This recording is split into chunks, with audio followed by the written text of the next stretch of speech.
जैसे ही United states और Israel ने मिलकर एक के बाद एक अटैक ईरान पर करना शुरू किया, तो ऐसे में ईरान भी बिल्कुल भी चुप नहीं रहा।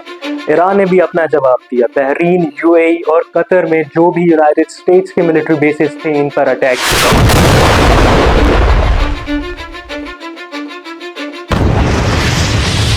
इनमें कतर की अल उवैद एयर बेस, जहां अमेरिका का सबसे बड़ा एयर बेस है, उस पर 4 मिसाइल गिराए ईरान ने, कहा जहां से इजराइल को सपोर्ट दिया जा रहा था।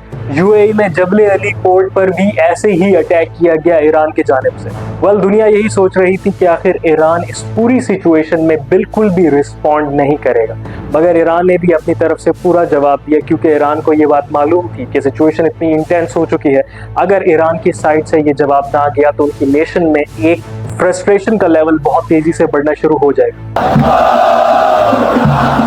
ईरान ने भी एक के बाद एक अटैक से अपना जवाब देना शुरू कर दिया। ईरान ने अपना अटैक किया 23 जून को, जहां पे ईरान ने भी अपने 3 टारगेट्स बनाए, जिसमें अल उवैद एयर बेस, जहां अमेरिका का सबसे बड़ा एयर बेस है, ये कतर में वाक़ है, उस पर 4 मिसाइल ईरान की जानिब से गिराए गए। और उसके बाद ईरान की तरफ से जबल अली पोर्ट पर एक इंटेलिजेंस पोस्ट को टारगेट बनाया गया। और आखिर में बहरीन के यूएस फिफ्थ फ्लीट के हेडक्वार्टर के करीब भी ब्लास्ट हुए। दुनिया ये सोच रही थी कि ईरान ऐसे भी कुछ नहीं कर पाएगा, लेकिन ईरान ने भी एक के बाद एक अपना जवाब देना शुरू कर दिया। और ये सिचुएशन इतनी इंटेंस हो गई कि आखिर यूनाइटेड स्टेट्स को कतर के अमीर से अपनी हेल्प लेनी पड़ी। यूनाइटेड स्टेट्स ने कतर के अमीर को अप्रोच किया और उनसे ये रिक्वेस्ट की कि किसी तरह से ईरान और इजराइल को एक ही टेबल पर लाया जाए और आखिर इस पूरी सिचुएशन का हल निकाला जाए। व्यूअर्स, आप सबके जहन में या फिर ये सवाल आ रहा होगा कि यूनाइटेड स्टेट जो इससे पहले बहुत ज्यादा आंखें दिखा रहा था, आखिर वो इस टाइम इस सीज फायर पे एग्री कैसे हो गया। स्ट्रेट ऑफ हॉर्मुज़ वो रास्ता है जहाँ पे दुनिया का 20% से भी ज्यादा ऑयल गुजरता है। अगर ये रास्ता बंद हो गया तो दुनिया भर में ऑयल की कमी पैदा होना शुरू हो जाएगी, क्योंकि दुनिया भर के तकरीबन शिप्स इसी रास्ते के थ्रू अपने कंट्रीज को अप्रोच करते हैं और यहीं से मिडल ईस्ट का सारा ऑयल दुनिया के और कंट्रीज तक पहुंचता है।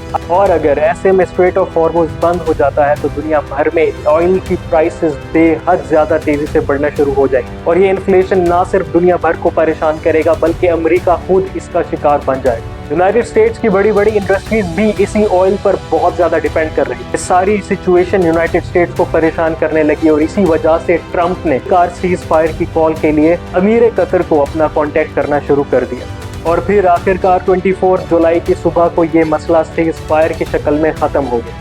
आप में से बहुत सारे लोग ये सवाल बार बार सोचते होंगे कि आखिर यूनाइटेड स्टेट्स इतनी ज्यादा इजराइल की साइड क्यों ले रहा है। सबसे पहले तो मैं आप सबको ये बात क्लियर कर दूं कि यूनाइटेड स्टेट्स कभी भी किसी कंट्री की मदद ऐसे नहीं करता। जब बात हो यूनाइटेड स्टेट्स के फायदे की तो यूनाइटेड स्टेट्स कुछ भी करने को तैयार हो जाता है। आखिर इजराइल में ऐसा क्या है जो दुनिया की और मुल्कों में नहीं, और आखिर यूनाइटेड स्टेट्स इजराइल की अपनी साइड क्यों ले रहा है। इसकी सबसे बड़ी रीजन है कि दुनिया के तमाम टॉप बिजनेसेस जो इस टाइम यूनाइटेड स्टेट्स में जा रहे हैं, ये सब के सब इजरायली कंपनीज के ओन्ड बिजनेसेस। ये बिजनेस इजराइल में भी एग्जिस्ट करते हैं और इसी के साथ साथ ये सारे बिजनेस यूनाइटेड स्टेट्स में भी एग्जिस्ट करते हैं। और यूनाइटेड स्टेट्स में होते हुए ये बिजनेस यूनाइटेड स्टेट्स की इकोनॉमी में एक बहुत बड़ी कंट्रीब्यूशन कर रहे हैं। इनमें बहुत सारी कंपनीज के नाम हैं, जिनमें से कुछ कंपनीज के नाम मैं आपको बता देता हूँ, जिनमें Check Point software, CyberArk software वो कंपनीज हैं जो दुनिया भर में बहुत बड़े हार्डवेयर और सॉफ्टवेयर का काम करती हैं। इसके अलावा Wix.com जो कि वेब डेवलपमेंट की वेबसाइट है, यानी कि ये वेबसाइट्स बनाते हैं और ये दुनिया में एक बहुत बड़ा बिजनेस है। इसके अलावा Monday.com, मोबाइलिया, टेवा फार्मास्यूटिकल इंडस्ट्रीज, नाइस लिमिटेड और एल्बिट सिस्टम लिमिटेड सब के सब इसमें शामिल हैं। ये कंपनीज ना सिर्फ यूनाइटेड स्टेट्स को एक अच्छा प्रॉफिट देती हैं, बल्कि इनकी इकोनॉमी में एक बहुत बड़ी कंट्रीब्यूशन।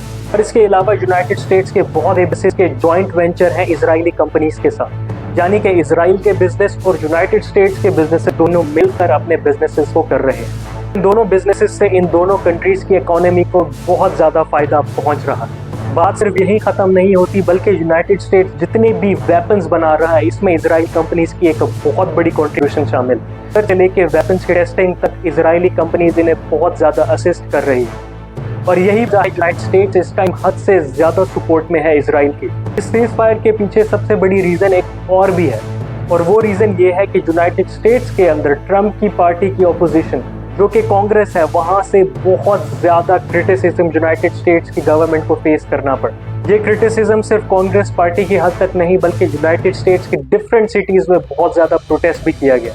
बहुत सारे लोगों का ये क्लेम करना है कि यूनाइटेड स्टेट्स ऐसी वॉर में हिस्सा क्यों ले रहा है जिस वॉर से अमेरिका के लोगों का कोई लेना देना ही नहीं, मतलब अपने आप को किसी दूसरी वॉर के अंदर धकेल दे।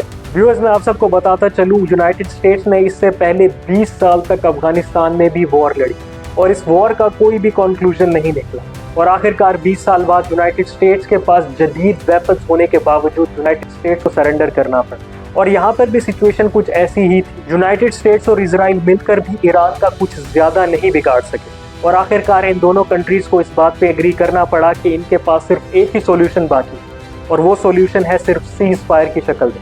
मैं आपको ये बात भी क्लियर कर दूं कि इस टाइम रशिया और चाइना ने बहुत ज्यादा सपोर्ट करना शुरू कर दी है ईरान कि इस टाइम ईरान चाइना और रशिया के साथ मिलकर साइबर अटैक की प्लानिंग भी कर रहा है। और दूसरा सबसे बड़ा खतरा जो कि इजराइल को हो सकता है वो हो सकता है प्रॉक्सी वॉर्स की शक्ल में। आखिर प्रॉक्सी वॉर्स क्या होती है? प्रॉक्सी वॉर एक ऐसी वॉर होती है जिसमें कोई कंट्री अपनी सरजमीन से किसी दूसरे कंट्री पर हमला नहीं करता बल्कि दूसरे मुल्कों की जमीन को इस्तेमाल करते हुए किसी दूसरे पर अटैक करता है। आप सबको ये अच्छे से मालूम है कि हिजबुल्लाह और हमारे से ग्रुप्स बहुत जेवर कर रहे हैं ईरान। तो ऐसे में इजराइल के पास एक और थ्रेट भी सामने है कि अगर ये सीज फायर नहीं किया जाता तो इजराइल में कोई बहुत बड़ी ट्रेजेडी हो सकती है, क्योंकि बहुत से मुस्लिम कंट्रीज का इस बात पर इत्तेफाक है कि वो इजराइल को तब तक नहीं मानेंगे जब तक वो फलस्तीन में अपना जुल्म खत्म नहीं कर। इवन के यूनाइटेड स्टेट्स के बहुत सारे प्रेसिडेंट्स ने सऊदी अरब, यूएई और कतर के विजिट्स किए, मगर अभी तक कोई ऑफिशियल स्टेटमेंट नहीं आया इजराइल को एक्सेप्ट करने का। मगर यूएई की तरफ से ऐसा रिस्पॉन्स आया था माजी में भी, जब यूएई ने ये क्लेम किया था कि वो अब से इजराइल को रिकॉग्नाइज करेंगे। व्यूअर्स, मैं आपको एक बहुत ही इंपॉर्टेंट बात बताता चलूं, चाहे आपके पास मॉडर्न इक्विपमेंट हो, आपके पास बड़े से बड़े हथियार हो, आपके पास एटॉमिक बॉम्ब हो, इसके बावजूद भी आप किसी जमीन को इतनी आसानी से कब्जा नहीं कर सकते। आप किसी कंट्री की आवाज को इतनी आसानी से नहीं दबा सकते। इसकी सबसे क्लासिक एग्जांपल मिल जाती है यूक्रेन रशिया वॉर की। अगर आप देखें तो यूक्रेन इस टाइम न्यूक्लियर पावर नहीं है, मगर उसके बावजूद रशिया और यूक्रेन अरसे से लड़ते आ रहे हैं और इवन के यूक्रेन ने बहुत दफा बैलिस्टिक मिसाइल से रशिया पर अटैक्स भी किए, जिसकी वजह से रशिया को बहुत ज्यादा नुकसान भी हुआ। मगर ऐसे में रशिया भी पूरी तरह यूक्रेन को हराने में कामयाब नहीं। यूनाइटेड स्टेट्स को यह बात 23 जून की रात को पता चल गई थी जब ईरान ने इनकी मिलिट्री बेसिस पर अटैक्स करना शुरू कर दिया। याद रहे व्यूअर्स, इन मिलिट्री बेसिस पे बिलियंस ऑफ डॉलर्स का खर्चा किया जाता है, इनके ऊपर मॉडर्न इक्विपमेंट लगाया जाता है, इनके ऊपर कंस्ट्रक्शन का बहुत एक्सपेंडिचर होता है और एक से बढ़कर एक इंटेलिजेंस नेटवर्क को बनाने के लिए इनके पास कंप्यूटराइज्ड सिस्टम होता है। और ऐसे में अगर एक बेस पर आप अटैक करते हैं तो एक मुल्क का अच्छा खासा नुकसान हो जाता है और यूनाइटेड स्टेट्स यही बात जान चुका था कि उसके पास सिवाय सीज फायर के इसके अलावा कोई भी ऑप्शन नहीं बचता। ये सीज फायर कब तक रहेगा इसकी तो कोई गारंटी नहीं, मगर मैं आप सबको ये बात बता, अगर ये सीज फायर ना होता तो बहुत सारे खतरनाक कॉन्सिक्वेंसेस हम सबको झेलने पड़ते। मगर एक बात मैं आप सबको बताता चलूं कि अगर ये सीज फायर ना होता तो हमारे पास इसका अंजाम बहुत खतरनाक हो। ऑयल शॉर्टेज होना शुरू हो जाती और कुछ हफ्तों के अंदर ही दुनिया के काफी सारे कंट्रीज जो ईरान के खिलाफ थे वो भी ईरान की हिमायत में आना शुरू हो जाते।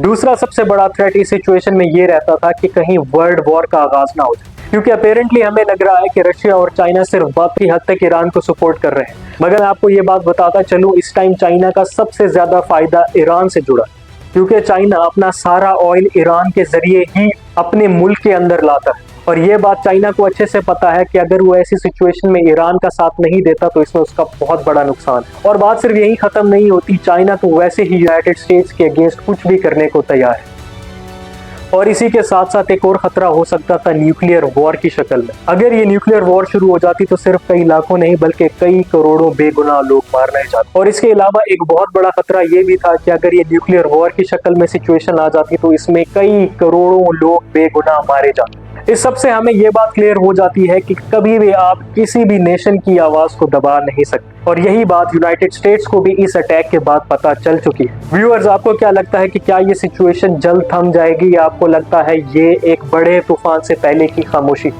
व्यूअर्स, उम्मीद करता हूँ आज की ये वीडियो आप सबको बहुत ज्यादा इंटरेस्टिंग लगी हो। अगर आपको ये वीडियो पसंद आई है तो चैनल को सब्सक्राइब करना बिल्कुल ना भूलें।